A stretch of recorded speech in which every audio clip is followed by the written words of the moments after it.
மகாதேவ் தேசாய். மகாத்மா காந்தியை நம்ம எல்லாருக்குமே தெரியும், தேசப்பிதா இல்லையா? ஆனால் மகாத்மா காந்தியினுடைய காரியதர்சியாக அவருடைய பிஏவாக இருந்தவர் தான் மகாதேவ் தேசாய். 1947 ஆகஸ்ட் 15 இந்தியாவுக்கு சுதந்திரம் கிடைத்த நாள். சுதந்திர திருநாள் என்பது தான் அகில உலகத்துக்கு தெரியும். ஆனால் தெரியாத விஷயம் என்ன தெரியுமா?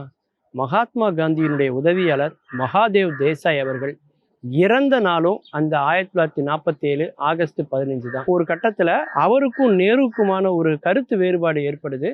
வல்லபாய் படேலுக்கும் அவருக்கும் கருத்து வேறுபாடு ஏற்படுது.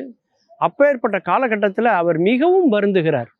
இந்த நேரத்தில் மகாதேவ் தேசாய் இல்லாமல் போயிட்டாரு, அவர் இருந்தால் தேசம் இவ்வளவு பெரிய மோசமான நிலைமை அடைஞ்சிருக்காது, இந்த அளவுக்கு போக அவர் விட்டிருக்க மாட்டாரு அப்படின்னு மகாத்மா காந்தியடிகளே சொல்வதை வைத்து பார்க்கும் பொழுது, எப்பேற்பட்ட ஒரு காந்தியவாதியாக, ஒரு தேச பக்தனாக வாழ்ந்திருக்கிறார் மகாதேவ் தேசாய் என்பதை நாம் உணர்ந்து கொள்ள முடியும்.